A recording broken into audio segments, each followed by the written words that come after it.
Presiden Joko Widodo atau Jokowi menyampaikan permintaan maaf atas kesalahannya selama menjabat. Wah, gimana Jokowi mau jadi gubernur? Bagaimana dia dari satu kapal bisa pindah ke kapal lain, bisa pindah ke kapal lain dengan yang saya bilang ini smooth.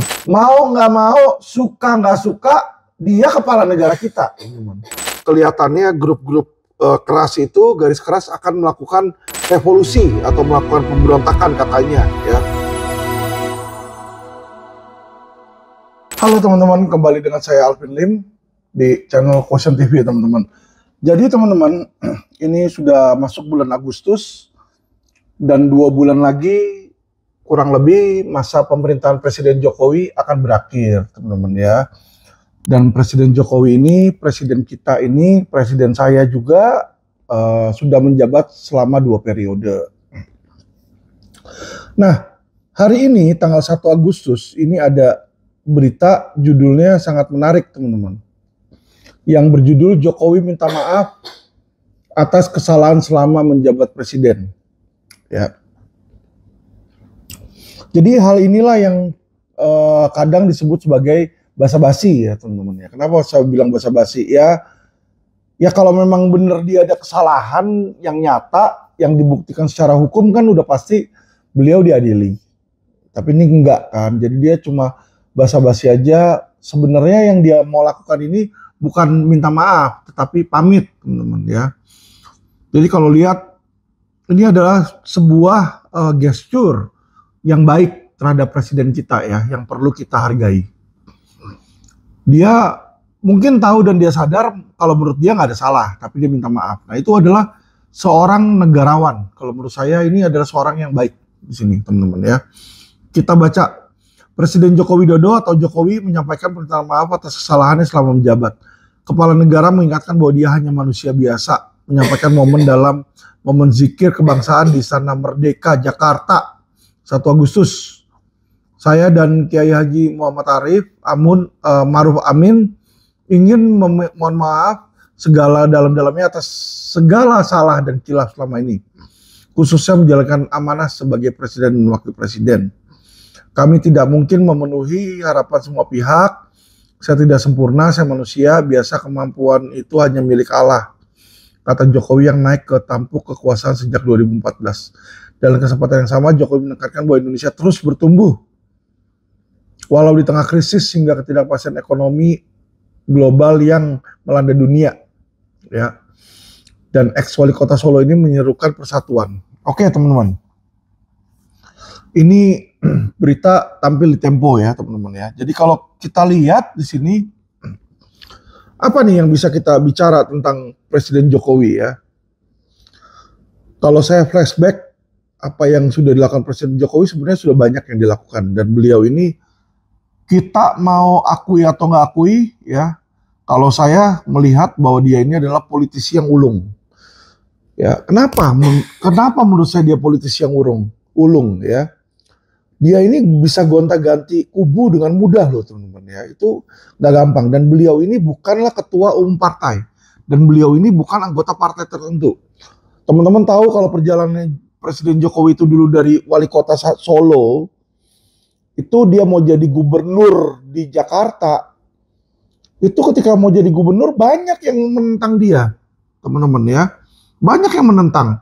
Dia bilang, wah gimana Jokowi mau jadi gubernur? Sedangkan satu, dia belum selesaiin sebagai wali kota, ya kan. 2, ya kan, belum ada track record dan lain-lain lah, banyak di situ, teman-teman, ya, yang merasa bahwa dia ini belum siap dan belum layak jadi gubernur. Tapi alhasil dia bisa menang, teman-teman. Belum lama menjabat sebagai gubernur, dia malah mencalonkan jadi presiden RI, ya. Belum selesai itu masa pemerintahan dia sebagai gubernur. Itu pun menang lagi, teman-teman. Kalau teman-teman lihat dulu pertama kali yang dukung dia Gerindra dukung. Gak lama kemudian dia nyebrang ke PDIP, ya kan. PDIP jadi partnernya dia, jadi sekutunya. Gerindra justru malah musuhan karena Jokowi berhadapannya sama Prabowo di situ, teman-teman, ya. Jadi seru sekali bagaimana dia dari satu kapal bisa pindah ke kapal lain, bisa pindah ke kapal lain dengan yang saya bilang ini smooth ya teman-teman ya. Jadi inilah kalian orang yang kalau menurut saya nih salah satunya pinter catur. Karena kalau orang pinter catur itu dia bisa membaca gerakan, dia bisa membaca gerakan langkah lawan mau kemana ya. Saya pun sejak kelas 2 SD ini suka main catur dan saya sangat jago dalam hard catur teman-teman ya. Honestly teman-teman, podcast ini saya dedikasikan untuk Bapak Presiden saya yang terhormat Joko Widodo. Ya, saya akan mengulik dan mereview ya plus dan minusnya beliau sebagai kepala negara. Plus dan minusnya, teman-teman ya. Menurut saya, menurut opini saya, menurut keyakinan saya, menurut apa yang saya ketahui, teman-teman. Yang mana saya juga adalah manusia ya. Yang mungkin aja saya juga salah, teman-teman ya. Tapi biarlah coba saya menilai beliau. Dari sisi politik kalau menurut saya beliau ulung ya. Beliau bisa menempatkan pion-pionnya dengan baik ya. Pionnya taruh di mana, seter yang taruh di mana di sini ya. Tapi dan beliau ini adalah orang yang juga bisa menahan emosi, teman-teman. Kenapa saya bilang menahan emosi? Dalam beberapa kesempatan kita lihat bagaimana Puan itu ya di dalam sebuah tindakan bisa dianggap lah mendegradasi presiden. Yaitu dia video-videoin, dia bilang nih Pak Presiden lagi diomelin sama ketum partai di situ ya. Itu kalau menurut saya sih nggak pantas untuk disebarkan ke publik. Kenapa? Karena itu adalah internal ya. Dan gimana pun juga kita harus respect terhadap kepala negara kita. Ya. Mau nggak mau, suka nggak suka, dia kepala negara kita. Kita harus respect sama dia. Walaupun kita tidak setuju dengan kebijakannya. Ya. Jadi kalau kita tidak setuju kepada kebijakannya, kita kritik kebijakannya. Bukan kita kritik pribadinya dia. Ya. Jadi saya nggak suka itu kalau nanti udah mulai ada ya, orang-orang yang mengkritik itu bukan mengkritik kinerjanya dia. Misalnya dia merasa presiden ini nggak bagus kerjanya. Tapi yang ada itu dikatain misalnya, oh presiden krempeng, muka inilah itulah ya. Apalagi udah mulai body shaming, itu nggak boleh teman-teman. Ya, saya sarankan tidak dan jangan dilakukan hal seperti itu. Ya karena gimana pun juga kita harus profesional. Kalau memang kinerjanya yang nggak bagus, kritiklah kinerjanya. Ya. Dan seperti saat ini saya mau mengkritik kinerja beliau. Menurut saya kinerja beliau yang paling berantakan adalah kinerja di bidang hukum. Ya, selama 10 tahun beliau menjabat, kita bisa melihat bagaimana Kapolrinya ini jarang ganti. Kapolri yang paling lama menjabat, kalau kita lihat ini adalah Listio Sigit. Ya. Dan saya nggak tahu ada kedekatan apa antara Jokowi dengan Listio Sigit ya. Tapi sebelum Listio Sigit pun Tito Karnavian. Dan Tito Karnavian setelah selesai berhenti menjadi Kapolri, kita bisa melihat beliau ditempatkan menjadi Menteri Dalam Negeri, Mendagri ya. Pak Tito Karnavian tersebut.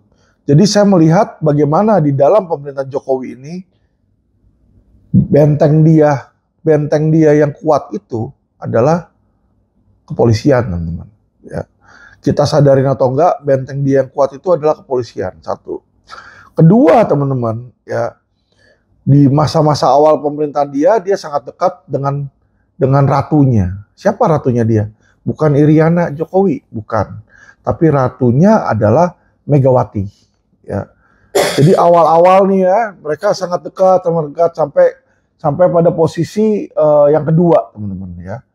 Dan nggak tahu apakah itu benar karena Gibran running sebagai wakil presiden sehingga Puan tersingkir atau bagaimana, saya nggak tahu di sini ya. Tapi terlihat mulai ada keregangan di antara mereka, teman-teman, di antara Raja sama Esther. Nah, teman-teman, kita bisa melihat beberapa kali ketika ada yang mengkritik Jokowi terlalu kuat atau mengkritiknya terlalu kasar, nanti nggak berapa lama kemudian muncullah, teman-teman ya.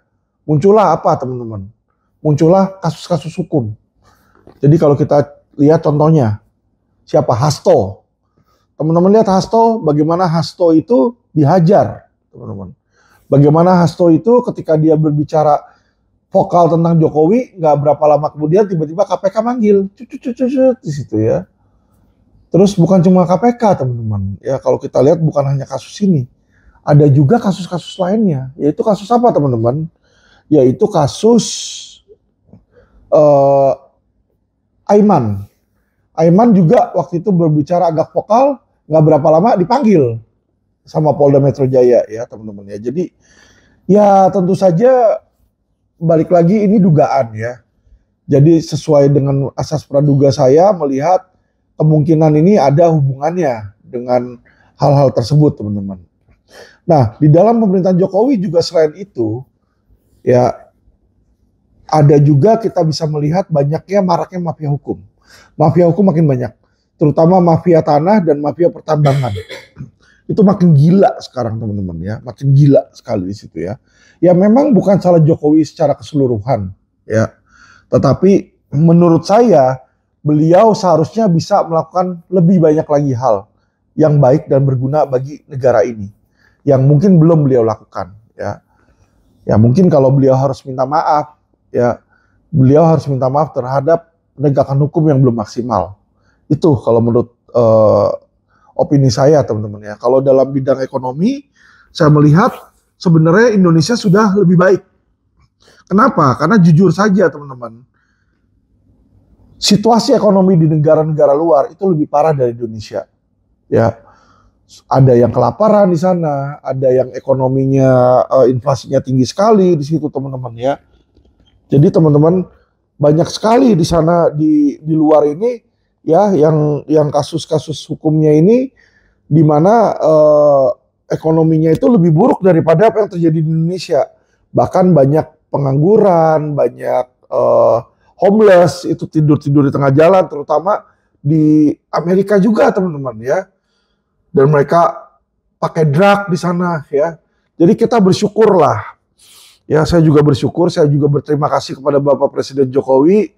Minimal Bapak Presiden ini ada sumbangsihnya. Minimal Bapak Presiden ini ada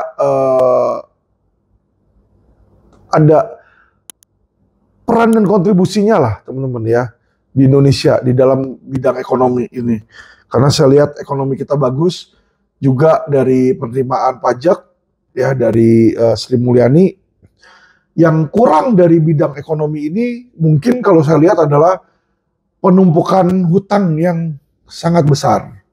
Jadi hutang Indonesia ini kalau kita lihat meningkat teman-teman dari tahun ke tahun, dan hutangnya ini dipakai untuk apa? Untuk membangun jalan infrastruktur. Ya banyak sekali itu dia bangun jalan-jalan, jalan tol dia bangun, waduk-waduk ya, pembangkit listrik di situ ya. Ya yang mungkin memang benar sih kita beli barang di situ ya, tapi seharusnya kan kalau kita memang belum ada uangnya, apakah seharusnya nunggu atau bagaimana di situ ya? Atau seharusnya menggunakan dana-dana luar, jangan pakai dana utang ya. Kalau menurut saya, karena kalau kita berhutang di situ, maka kita harus bayar. Dan nanti kalau kita nggak bisa bayar, itu pengaruhnya terhadap ekonomi Indonesia sangatlah besar, teman-teman ya. Jadi seperti itu. Jadi teman-teman, dalam waktu Jokowi ini yang sudah 2 periode atau hampir 10 tahun, gimana kalau menurut pendapat teman-teman? Silahkan komentar ya, di kolom komentar silahkan komentar. Siapa yang setuju bahwa Jokowi ada peranannya, tapi siapa yang nggak setuju Jokowi ada peranannya, nggak apa-apa, karena beliau juga sudah minta maaf, dan beliau juga sudah bilang bahwa dia nggak bisa menyenangkan setiap orang, teman-teman ya. Ya kita manusia lah, kita tahu di sini. Ini teman-teman ada bebek teman-teman. Ini bebek piaraan aku nih di sini. Ya dia paling suka kalau dipegang terus dilus-lus gini, dia tidur tuh teman-teman, matanya tutup. Ya matanya menutup di sini. Ya kadang-kadang ya sebagai lawyer sekalipun tuh butuh refreshing ya. Butuh refreshing, butuh duduk nyantai ya, dan menenangkan diri, menenangkan hati teman-teman ya. Jadi salah satu caranya ya punya piaraan di sini, kita kita pegang, kita elus-elus piaraan kita di sini. Ini anak bebek teman-teman, warnanya coklat, anak itik lah, ini bukan anak bebek, anak itik situ ya. Jadi teman-teman, Presiden Jokowi ini ya kalau kita lihat cukup pintar dia. Kenapa saya bilang cukup pintar? Ya ketika dia bersama Megawati, menggandeng Megawati, menang sebagai presiden di pemilihan yang kedua, dia berseberangan dengan Prabowo. Dan dalam waktu singkat, ketika Prabowo sudah kalah, dia bisa rangkul, teman-teman. Padahal di situ sudah ada indikasi dan sudah ada naga-naganya bahwa kelihatannya grup-grup keras itu, garis keras akan melakukan revolusi atau melakukan pemberontakan katanya, ya. Makanya kita lihat udah ditangkap tuh, Ahmad Dhani ditangkap, siapa lagi tuh, Lius ditangkap, ditahan di situ ya. Terus pengacara terkenal juga satu tuh, Egy Sujana ditangkap di sini teman-teman ya. Tapi di dalam waktu singkat itu dia bisa merubah dan dia bisa merangkul si Prabowo ini untuk menjadi dia punya menteri pertahanan teman-teman. Dan ini adalah hal yang sangat sulit untuk dilakukan. Jadi kalau orang nggak punya kebesaran hati, nggak mungkin dia bisa merangkul dan mau merangkul musuh dia yang kalah itu untuk menjadi alainya dia di sini ya. Tapi ternyata hal ini berhasil teman-teman. Gerindra dirangkul, kalau kita lihat bahkan Gerindra sekarang ini menjadi posisi menjadi presiden, Pak Prabowo menjadi presiden, dan beliau ini menjadi orang kepercayaannya Pak Prabowo di sini teman-teman ya. Dan beliau meminta komitmen dari Prabowo untuk melanjutkan kebijakan-kebijakan yang pernah dilakukan oleh Jokowi ya, kebijakan-kebijakan di pemerintah ya. Jadi kita lihat bagaimana dan apa yang akan terjadi teman-teman ya. Kalau kita lihat di zaman pemerintahan Presiden Jokowi ini kan lebih berporos ke kepolisian ya. Kemungkinan besar nanti di zaman Prabowo ini porosnya akan berubah menjadi poros ke TNI teman-teman ya. Kita belum tahu pasti, kita belum tahu keseluruhannya, tapi kita lihat aja. Mungkin ini hal yang bisa dilakukan, mungkin yang bisa terjadi, atau mungkin bisa tidak terjadi, teman-teman ya. Jadi hal-hal seperti ini, teman-teman, yang dilakukan oleh Jokowi meminta maaf juga kepada masyarakat, itu jarang loh. Kalau saya lihat ya, mungkin di presiden-presiden kita waktu itu yang minta maaf tuh Presiden Soeharto ya, pernah minta maaf ya karena dia itu digulingkan ya. Tapi presiden-presiden yang lain selama hidup mereka kayaknya jarang deh minta maaf ya. Kita lihat, jadi kita harus hargai teman-teman ya kebesaran hati dari Presiden Jokowi. Dan bagaimanapun juga marilah kita berdoa bagi Presiden Jokowi ya, agar supaya hidup dia baik dan agar supaya hidup dia dijaga teman-teman ya. Dan selepas dia menjadi presiden, semoga tetap beliau bisa berkontribusi untuk kemajuan bangsa teman-teman ya. Dan mungkin tidak mencampuri lagi nanti urusan presiden selanjutnya. Ya harus legowo lah di situ teman-teman ya. Oke teman-teman, secara objektif aja saya sampaikan singkat tentang Bapak Presiden, karena saya bukanlah pengamat politik, saya bukanlah pengamat budaya, tapi saya adalah pengamat hukum ya. Jadi saya cuma mau bicara secara hukum aja, yang mana memang di zaman Presiden Jokowi ini perlu diperbaiki.